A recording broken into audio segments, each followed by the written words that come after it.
Hello എല്ലാവർക്കും നമസ്കാരം. പുതിയൊരു വീഡിയോയിലേക്ക് സ്വാഗതം. നമുക്കിന്ന് ഈ വീഡിയോയിലൂടെ ഇക്വി മാർജിനൽ പ്രിൻസിപ്പിൾ എന്താണെന്ന് മനസ്സിലാക്കാം. അതായത് ഈ വീഡിയോയിൽ പറയുന്നത് ഒരു കൺസ്യൂമർ, അതായത് ഒരു കസ്റ്റമർ രണ്ട് ഗുഡ്സുകൾ ഇദ്ദേഹം കൺസ്യൂം ചെയ്യുമ്പോഴത്തേക്ക് അതിൽ നിന്ന് കിട്ടുന്ന മാർജിനൽ യൂട്ടിലിറ്റി, രണ്ട് ഗുഡ്സിൽ നിന്ന് ഇദ്ദേഹത്തിന് ലഭിക്കുന്ന മാർജിനൽ യൂട്ടിലിറ്റി, അതായത് എക്സ്ട്രാ യൂട്ടിലിറ്റി, ഓക്കെ, ആ യൂട്ടിലിറ്റി എന്ന് വെച്ചാൽ അദ്ദേഹത്തിന് കിട്ടുന്ന സംതൃപ്തി തുല്യമായി വരുമ്പോഴത്തേക്ക് ഇദ്ദേഹം ഒരു ഇക്വിലിബ്രിയത്തിലെത്തും.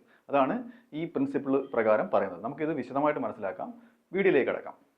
ഇക്വി marginal principle. The equimarginal principle is a fundamental concept in economics. ഇത് മൈക്രോ എക്കണോമിക്സിൽ ഒരു ഫണ്ടമെന്റൽ ആയിട്ടുള്ള ഒരു അടിസ്ഥാനപരമായിട്ടുള്ള ഒരു കൺസെപ്റ്റ് ആണ്.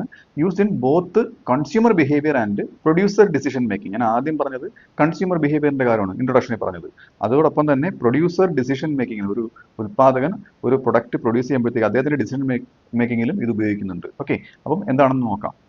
നമുക്ക് ആദ്യം കൺസ്യൂമർ തിയറിയിൽ എങ്ങനെയാണ് അപ്ലൈ ചെയ്തെന്ന് നോക്കാം. ഇൻ കൺസ്യൂമർ തിയറി, അതായത് മാക്സിമൈസിങ് യൂട്ടിലിറ്റി ആണ്. അതായത് യൂട്ടിലിറ്റി എന്ന് പറയുന്നത്, യൂട്ടിലിറ്റിയുടെ യൂണിറ്റ് എന്ന് പറയുന്നത് യൂട്ടിൽസ് ആണ്. ഒരു കൺസ്യൂമറിന് എന്താണ് യൂട്ടിലിറ്റി? എന്താണ്? The want satisfying capacity of A commodity. ഒരു സാധനത്തിനുള്ള ഒരു കസ്റ്റമറിന്റെ ആവശ്യം നിറവേറ്റാനുള്ള ആ ഒരു കഴിവിനെയാണ് എന്തെന്ന് പറയുന്നത് യൂട്ടിലിറ്റി എന്ന് പറയുന്നത്. അപ്പം കൺസ്യൂമർ എപ്പോഴും യൂട്ടിലിറ്റി, ആ ഒരു ഉപയുക്തത, അല്ലെങ്കിൽ ആ ഒരു എന്താണ് ആ ഒരു ഉപയോഗം മാക്സിമൈസ് ചെയ്യാനാണ് കൺസ്യൂമർ ശ്രമിക്കുന്നത്. അപ്പോൾ ഇതുമായിട്ട് ബന്ധപ്പെട്ടാണ് ഈ തിയറി കിടക്കുന്നത്. ഓക്കെ, അപ്പോൾ എ കൺസ്യൂമർ ഷുഡ്, അതിന് മുമ്പ് നമുക്ക് law of diminishing marginal utility ഒക്കെ അറിയാമല്ലോ. ഒരു കൺസ്യൂമർ ഒരേ ഉൽപ്പന്നം തന്നെ, ഒരു പ്രൊഡക്റ്റ് തന്നെ, അല്ലെങ്കിൽ ഒരു ഫുഡിന്റെ കാര്യം എടുത്തു കഴിഞ്ഞാൽ വീണ്ടും ആവർത്തിച്ച് അദ്ദേഹം അത് ഉപയോഗിച്ചുകൊണ്ടിരുന്നു കഴിഞ്ഞാൽ അദ്ദേഹത്തിന് കിട്ടുന്ന എക്സ്ട്രാ യൂട്ടിലിറ്റി, ഓക്കെ, അതായത് കാർഡിനൽ യൂട്ടിലിറ്റി മാർഷലിന്റെ ആണ്. ഇദ്ദേഹം പറയുന്നത് ഈ യൂട്ടിലിറ്റി നമ്പർ കൊണ്ട് അളക്കാൻ പറ്റുമെന്നാണ്. അപ്പം ഉദാഹരണത്തിന് 50 രൂപ കൊടുത്ത് ഒരു ഐസ്ക്രീം കുടിച്ചു, അപ്പോൾ അദ്ദേഹത്തിന് 60 യൂട്ടിൽസ് കിട്ടി.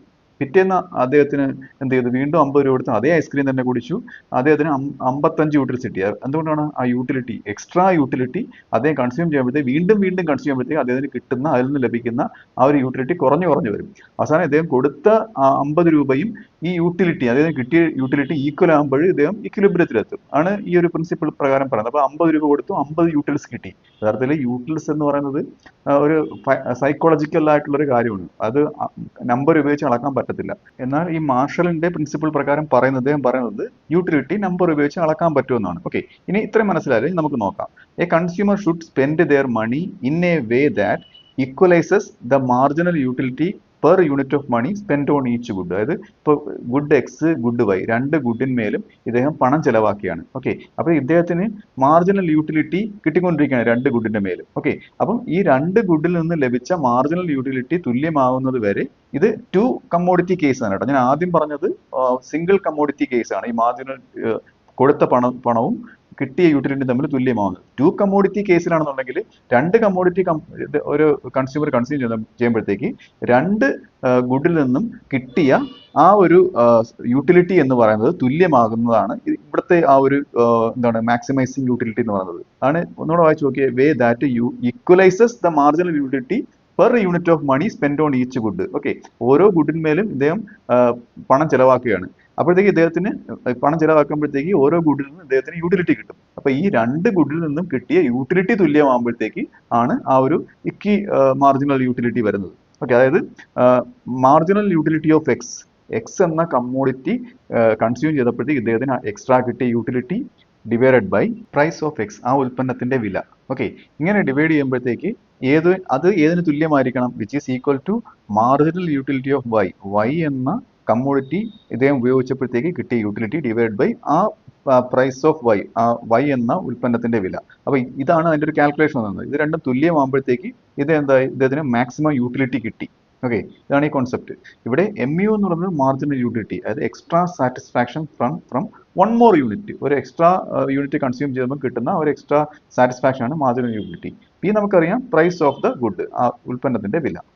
ഇനി നമുക്ക് ഇതിന്റെ ഒരു ന്യൂമറിക്കൽ ആയിട്ടുള്ള ഒരു എക്സാമ്പിൾ നോക്കാം. ഓക്കെ, അത് if A chocolate gives you 10 units of happiness. നിങ്ങളൊരു ചോക്ലേറ്റ് കഴിച്ചപ്പോഴത്തേക്ക് 10 യൂണിറ്റ് ഹാപ്പിനെസ് കിട്ടി, അഥവാ യൂട്ടിലിറ്റി കിട്ടി. ഞാൻ നേരത്തെ പറഞ്ഞില്ലേ യൂട്ടിലിറ്റി നമ്പർ ഉപയോഗിച്ച് അളക്കാൻ പറ്റുമെന്ന്. ഓക്കെ, അപ്പോൾ ഇത്രയും യൂട്ടിലിറ്റി കിട്ടി. ആൻഡ് കോസ്റ്റ് 2 rupees, 2 രൂപയാണ് ആ ചോക്ലേറ്റിന്റെ വില. Okay, and A sandwich gives you 20 units of happiness. എന്നാൽ നിങ്ങൾ സാൻഡ്വിച്ച് കഴിച്ചപ്പോഴത്തേക്ക് എത്ര യൂണിറ്റ് ആണ് ഹാപ്പിനെസ് കിട്ടിയത്, യൂട്ടിലിറ്റി കിട്ടിയത്? 20 യൂണിറ്റ്സ് ആണ്. And cost ₹4. അതിന് ആ സാൻഡ്വിച്ചിന് വന്ന ചിലവ് 4 രൂപയാണ്. അപ്പൊ ഇവിടെ എങ്ങനെയാണ് ആ യൂട്ടിലിറ്റി എക്സാമ്പിളിൽ വരുന്നത്? അതായത് ഞാൻ നേരത്തെ പറഞ്ഞില്ലേ, marginal utility of X divide by price of X. ഇവിടെ marginal utility of X chocolate എടുത്തു കഴിഞ്ഞാൽ marginal utility of chocolate divide by price of chocolate. Okay, അപ്പൊ 10/2 എന്ന് കിട്ടത്തില്ലേ? 10 രൂപ 10 യൂട്ടിലിറ്റി ഡിവൈഡ് ബൈ 2 രൂപ അതിന്റെ വില ഈസ് ഈക്വൽ ടു 5 എന്ന് വന്നാ. അപ്പം ഇനി ഗുഡ് വൈ ഏതാണ്? ഇപ്പൊ സാൻഡ്വിച്ച് ആണ്. അപ്പം marginal utility of Y divide by price of Y അല്ലേ? അപ്പം മാർജിനൽ യൂട്ടിലിറ്റി ഓഫ് സാൻഡ്വിച്ച് 20 രൂപയും ഡിവൈഡ് ബൈ അതിന്റെ പ്രൈസ് 4 ആണ്. അപ്പൊ 20/4 ഈസ് ഈക്വൽ ടു 5. അപ്പോഴത്തേക്ക് രണ്ടും 5 എന്ന് തുല്യമായിട്ട് വന്നില്ലേ? അതാണ് ഈ ഇവിടെയാണ് കൺസ്യൂമർ ഇക്വിലിബ്രിയത്തിൽ എത്തുന്നത്. രണ്ടിനും കിട്ടുന്ന യൂട്ടിലിറ്റി തുല്യമായി വരുന്നത്. Okay, so both give equal utility per rupee. അപ്പൊ ഇവർ കൊടുത്ത രൂപയ്ക്ക് രണ്ടിനും വേറെ വേറെ വിലയാണെന്നുണ്ടെങ്കിലും പക്ഷെ അത് ഡിവൈഡ് ചെയ്തപ്പോഴത്തേക്ക് ഒരേ യൂട്ടിലിറ്റി കിട്ടി. ഓക്കെ, അത് കിട്ടിയ ആ ഒരു യൂട്ടിലിറ്റി എന്ന് വെച്ചാൽ ഈക്വൽ ആയി. അങ്ങനെ വരുമ്പോഴത്തേക്ക് you are allocating your money optimally. അപ്പോൾ ഓപ്റ്റിമൽ ആയിട്ടാണ്, നല്ല രീതിയിലാണ്, എഫിഷ്യന്റ് ആയിട്ടാണ് നിങ്ങൾ എന്ത് ചെയ്യുന്നത്, നിങ്ങളുടെ പണം രണ്ട് ഗുഡിന്മേലും ചിലവാക്കുന്നത്. ഓക്കെ, ഇനി നമുക്ക് പ്രൊഡ്യൂസർ തിയറിയിൽ ഇത് എങ്ങനെയാണ് അപ്ലൈ ചെയ്യാൻ നോക്കാം. അത് ബ്രാക്കറ്റിൽ കൊടുത്തിട്ടുണ്ട്. Maximising profit or output. Profit maximum കിട്ടാനാണ് ഈ പ്രൊഡ്യൂസർ നോക്കുന്നത്, ആണ് ഈ ബ്രാക്കറ്റിൽ കൊടുത്തേക്കുന്നത്. അപ്പം A firm should allocate it's limited resource. ഏതൊക്കെയാണ് ഫേമിന്റെ റിസോഴ്സ് എന്ന് പറയുന്നത്? ലേബർ, ക്യാപിറ്റൽ, റോ മെറ്റീരിയൽസ്, അതൊക്കെ ഉപയോഗിച്ചല്ലേ പ്രൊഡക്ഷൻ നടത്തുന്നത്. ഈ ലിമിറ്റഡ് ആയിട്ടുള്ള റിസോഴ്സ് ഒരു ഫേം എങ്ങനെയാണ് അലോക്കേറ്റ് ചെയ്യുന്നത്? Such that the marginal output per unit cost. അതായത് ഓരോ ഫാക്ടർ ഓഫ് പ്രൊഡക്ഷനും കോസ്റ്റ് ഉണ്ടല്ലേ? അതായത് എന്തിന് ലേബറിന് കോസ്റ്റ് ഉണ്ട്, ക്യാപിറ്റലിന് കോസ്റ്റ് ഉണ്ട്, ഓരോന്നും. അതായത് ക്യാപിറ്റലിന്റെ കോസ്റ്റ് എന്താണ്? ആ മെഷീൻ ഇൻസ്റ്റാൾ ചെയ്യുമ്പോഴത്തേക്ക് അത് മേടിക്കാനുള്ള പൈസ, ആ തുക. ഇപ്പൊ ലേബറിന്റെ കോസ്റ്റ് എന്താണ്? അദ്ദേഹത്തിന് കൊടുക്കുന്ന ശമ്പളം. മനസ്സിലായില്ലേ? അപ്പം such that marginal output per unit cost. അതായത് ഒരു അഡീഷണൽ ആയിട്ട് ഒരു ലേബർ വന്നപ്പോഴത്തേക്ക് അദ്ദേഹം എത്ര പ്രൊഡ്യൂസ് ചെയ്തു, ഓക്കെ, അത് ഏതിന് തുല്യമാവണം? അദ്ദേഹത്തിന്റെ കോസ്റ്റിന് തുല്യമാവണം. അദ്ദേഹത്തിന് എത്ര രൂപ കൊടുത്തോ അത്രയും രൂപയ്ക്കുള്ള വർത്തായിട്ടുള്ള ഔട്ട്പുട്ട് ഇദ്ദേഹം പ്രൊഡ്യൂസ് ചെയ്യണം. Extra labour is equal to extra output. അതുപോലെ തന്നെ ഒരു എക്സ്ട്രാ ക്യാപിറ്റൽ അല്ലെങ്കിൽ ഒരു മെഷീനറി ഇൻസ്റ്റാൾ ചെയ്യുമ്പോഴത്തേക്ക് ആ എക്സ്ട്രാ ആഡ് ചെയ്ത മെഷീനറി എക്സ്ട്രാ എത്ര ഔട്ട്പുട്ട് ഉണ്ടാക്കി, ഓക്കെ, മാർജിനൽ ആയിട്ട് എത്ര ഔട്ട്പുട്ട് ഉണ്ടാക്കി, അപ്പോൾ അതും തുല്യമാവണം. അപ്പോഴത്തേക്ക് ഈ മാർജിനൽ ഔട്ട്പുട്ട് ഓഫ് ലേബറും മാർജിനൽ ഔട്ട്പുട്ട് ഓഫ് ക്യാപിറ്റലും തുല്യമായി വരുമ്പോഴത്തേക്ക് അവിടെ ഒരു പ്രൊഡ്യൂസർ എന്തായി? ഇക്വിലിബ്രിയത്തിലെത്തി. അപ്പോൾ ഫോർമുല എങ്ങനെ കാണിക്കാം?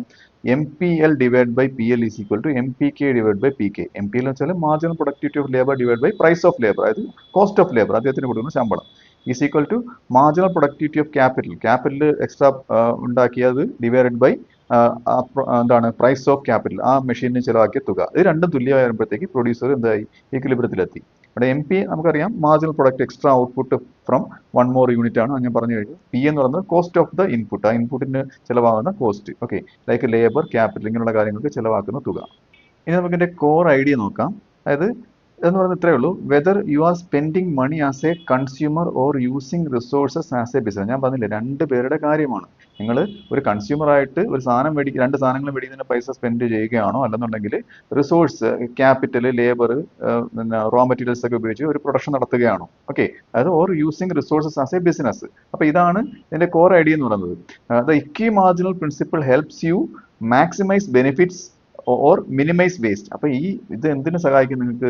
അത് ബെനിഫിറ്റ്, നിങ്ങളുടെ ബെനിഫിറ്റ് മാക്സിമൈസ് ചെയ്യുന്നതിനോ അല്ലെന്നുണ്ടെങ്കിൽ ആ മാക്സിമം വേസ്റ്റേജ് കുറയ്ക്കുന്നതിനോ, അതായത് കൺസ്യൂമറിന്റെ കേസിൽ മാക്സിമം ബെനിഫിറ്റ് കിട്ടുന്നതിനും പ്രൊഡ്യൂസറിന്റെ കേസിൽ എന്താണ്?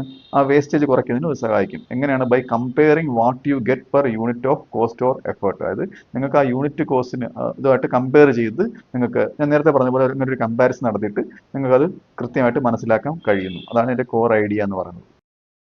അപ്പോൾ ഈ വീഡിയോ നിങ്ങൾക്ക് മനസ്സിലായെന്ന് വിശ്വസിക്കുന്നു. അടുത്ത വീഡിയോയിൽ മറ്റൊരു വിഷയമായി വീണ്ടും കാണാം.